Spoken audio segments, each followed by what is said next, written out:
नमस्कार मित्रों, exam lesson YouTube channel पर आप सभी का एक बार फिर से हार्दिक स्वागत एवं अभिनंदन। और हम पढ़ रहे हैं राजस्थान जीके, जो कि आरबीएसई की जो बुक्स हैं उनके माध्यम से। और उसमें आज हम पढ़ेंगे कक्षा 6 का चौथा पाठ, अध्याय 4, जिसका नाम है राजस्थान में प्राचीन सभ्यता स्थल। और अगर मैं सेकंड ग्रेड की बात करूं तो उसमें सीधा ही दिया हुआ है कि सभ्यता स्थल, और उसमें 4 सभ्यताएं दी हुई हैं। तो ये सेकंड ग्रेड के लिए भी बहुत महत्वपूर्ण हो जाता है। मानव जो स्वयं के बारे में सोचना छोड़कर दूसरों के बारे में सोचना शुरू करता है, तब वह समूह में रहकर कार्य प्रारंभ करता है।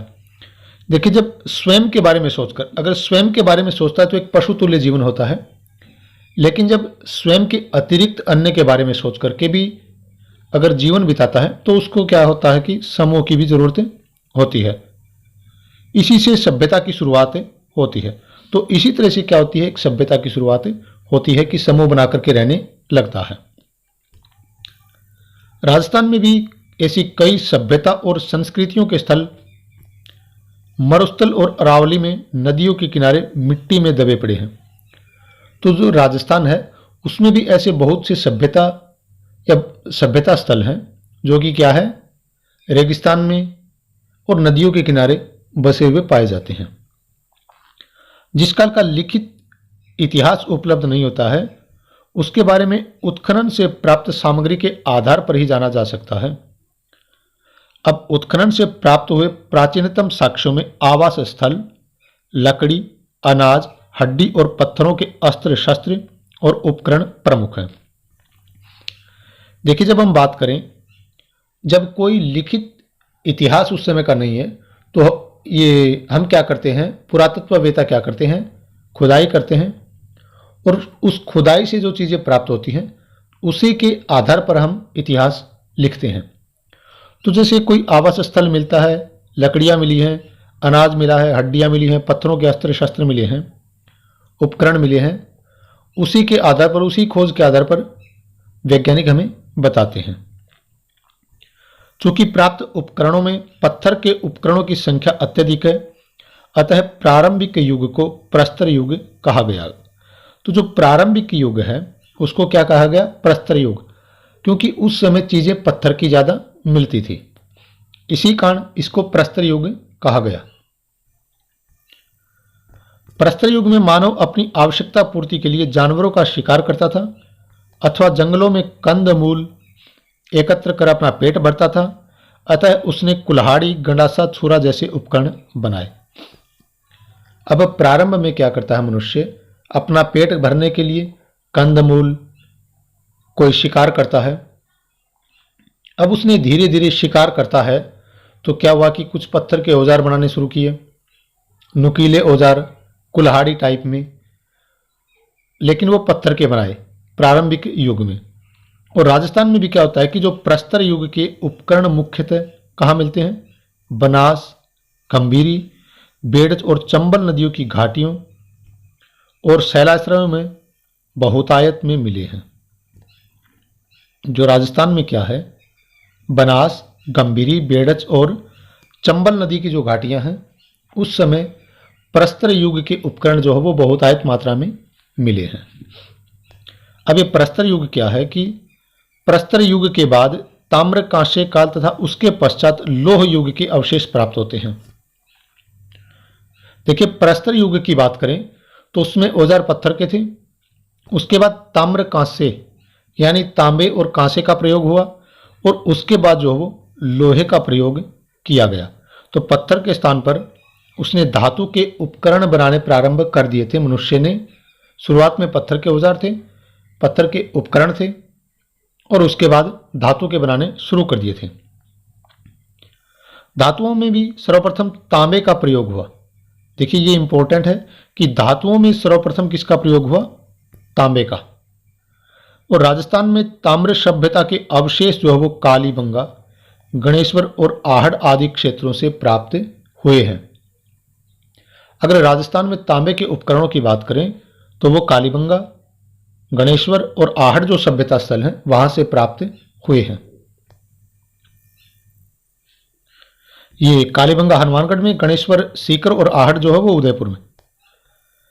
ये कालीबंगा देखिए सेकंड ग्रेड की दृष्टि से बहुत इंपॉर्टेंट, कि राजस्थान में दृष्टवती और सरस्वती नदी की घाटी में, किसकी बात करें, दृष्टवती और सरस्वती नदी की घाटी में पुराविद अमलानंद घोष ने करीब 2 दर्जन पुरास्थलों की खोज की।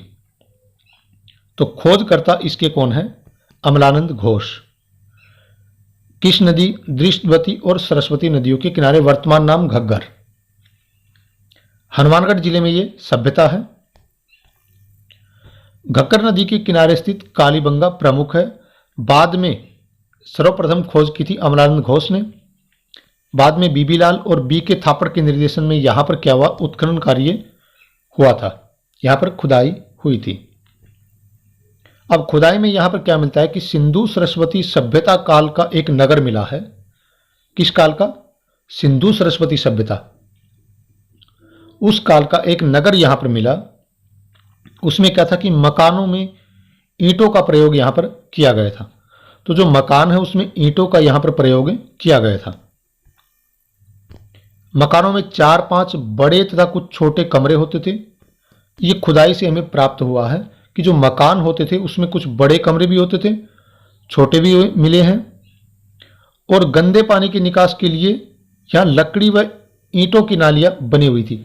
देखिए जो नगर प्राप्त हुआ है उसका एक भाग है जहां पर ईंटों की नालियां मिली हैं, और एक भाग संभवतः ऐसा माना गया कि वहां पर लकड़ी की नालियां रही होंगी, क्योंकि वहां पर नाली के साक्ष्य नहीं मिले हैं, और जो लकड़ी है वो अब तक शायद समाप्त हो चुकी होगी। तो ऐसा माना जाता है कि वहां पर लकड़ी की नालियां रही होंगी। चबूतरे भी मिले हैं, और यहां पर क्या हुआ कि चबूतरे मिले हैं और जिस पर क्या मिला, अग्निकुंड अर्थात वेदिकाएं भी मिली हैं।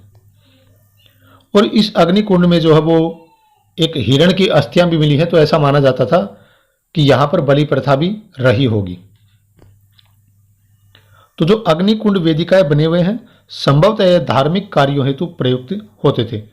तो जो एक चबूतरे के ऊपर बाहर मिले हैं तो ऐसा माना जाता है कि वहां पर धार्मिक कार्यों के समय इन अग्निकुंडों का, इन अग्नि वेदिकाओं का प्रयोग होता होगा। दूसरे टीले के उत्खनन में एक दुर्ग के अवशेष मिले हैं। तो 2 टीले मिले थे यहां पर, तो दूसरा जो टीला मिला वहां पर एक दुर्ग के अवशेष भी मिले हैं। अब कालीबंगा की जो नगर योजना सिंधु सरस्वती सभ्यता की नगर योजना के समरूप दिखाई देती है। तो जो सिंधु सरस्वती सभ्यता जिसको मोहनजोदड़ो भी कहते हैं, उसके समकालीन या उस जैसी सभ्यता यहां पर प्राप्त हुई है। इस क्षेत्र में नगर की प्राचीर से बाहर जोती हुई भूमि क्या है, जुते हुए खेत मिले हैं, के साक्ष्य भी मिले हैं। और जो जुता हुआ खेत है उसमें 2 फसलों के साक्ष्य मिले थे, एक चना और एक सरसों के। तो ऐसा राजस्थान में आज भी बोया जाता है, हम चना बोते हैं खेतों में और उस बीच में सरसों भी ऐसे बो देते हैं। तो ऐसे आज भी बोते हैं। अब जो जोती हुई कृषि भूमि के साक्ष्य भी मिले हैं। खुदाई में हमें गाय के मुख वाले प्याले, तांबे के बैल, कांस्य के दर्पण, हाथी दांत का कंघा, मिट्टी के बर्तन, कांच की मणियां, खिलौने आदि प्राप्त हुए हैं। तो ये चीजें बहुत ही इंपॉर्टेंट हैं यहाँ पर कि गाय के मुख वाले प्याले, तांबे के बैल, कांस्य के दर्पण, हाथी दांत का कंघा, मिट्टी के बर्तन, कांच की मणियां, खिलौने आदि भी यहां से प्राप्त हुए हैं। कालांतर में नदियों का पानी सूखने और मरुस्थल के बढ़ने से यह समृद्ध बस्ती उजड़ गई। अलग अलग साक्ष्य मिलते हैं, कोई भूकंप के आधार पर बताते हैं। अब ये यहाँ पर सूखने के कारण ऐसा माना जाता है। तो ये साक्ष्य बहुत से मिलते हैं। अब जो दूसरी सभ्यता है वो है आघाटपुर या आहड़।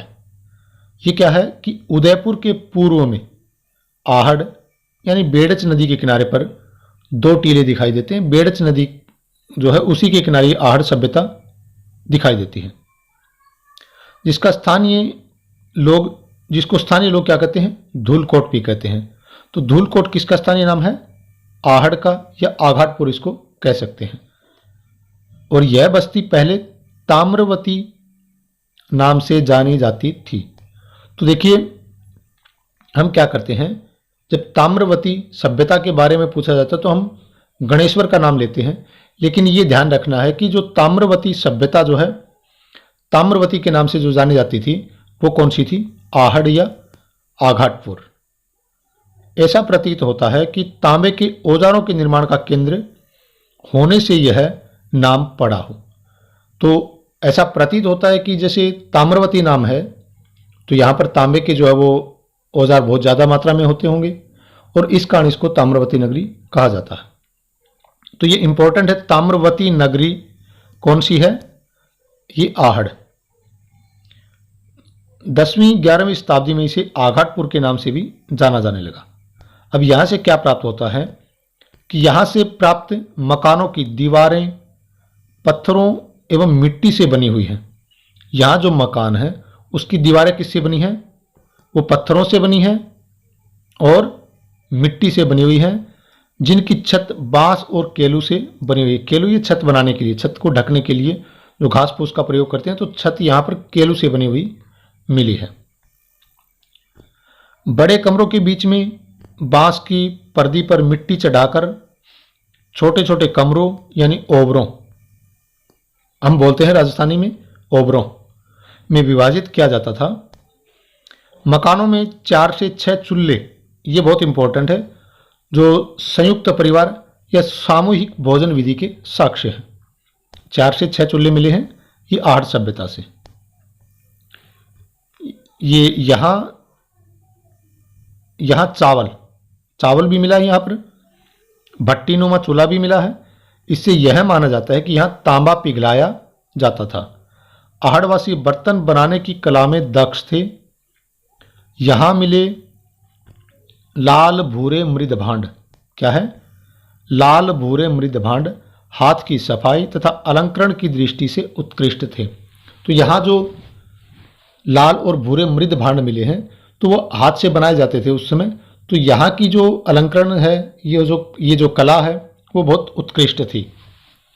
अब धूलकोट के 1951-52 ईस्वी में हुए उत्खनन में तस्तरियाँ, दीपक, धूपदानियाँ, कटोरियाँ, मटके, कलश, चूड़ियाँ, खिलौने, 26 किस्म के मणिये, 6 तांबे की मुद्राएं और 3 मोहरें प्राप्त हुई हैं। ये चीज़ें बहुत इंपॉर्टेंट, आप इसका स्क्रीनशॉट ले सकते हैं या फिर इस वीडियो को बार बार सुने ताकि ये चीज़ें कंठस्थ हो जाएं। तो ये चीज़ें यहाँ पर मिली हैं, 6 तांबे की मुद्राएं और 3 मोहरें भी प्राप्त हुई हैं। और ऐसा प्रतीत होता है कि प्राकृतिक प्रकोप से विध्वंस हुई इस सभ्यता के लोग उत्तर पूर्व और दक्षिण पूर्व की ओर बढ़े तथा गिलूंड व भगवानपुरा जैसे स्थान बसाए। तो ऐसा माना जाता है कि नष्ट होने का तो कोई ना कोई प्राकृतिक प्रकोप रहा होगा। तो ये लोग क्या है, राजसमंद की तरफ बढ़े और इन्होंने जो है वो गिलूंड व भगवानपुरा जैसे स्थान बसाए। तो आज के इस वीडियो में हम सिर्फ ये 2 सभ्यताएं पढ़ेंगे, उसके बाद जो अन्य सभ्यताएं हैं वो अगले पार्ट में पढ़ेंगे। तो आप वीडियो को अच्छी तरह से ध्यान से सुने, जितने भी महत्वपूर्ण इसमें बिंदु हैं उनको आप ध्यान से समझें, सुने, याद करें। तो आज के वीडियो में इतना ही, मिलेंगे अगले वीडियो में। तब तक के लिए आप सभी का धन्यवाद। और आगे के वीडियो में हम अगला पार्ट जो है वो, इसका दूसरा पार्ट वो पूरा करेंगे और हमारा पार्ट ये पूरा हो जाएगा। तो आज के वीडियो में इतना ही।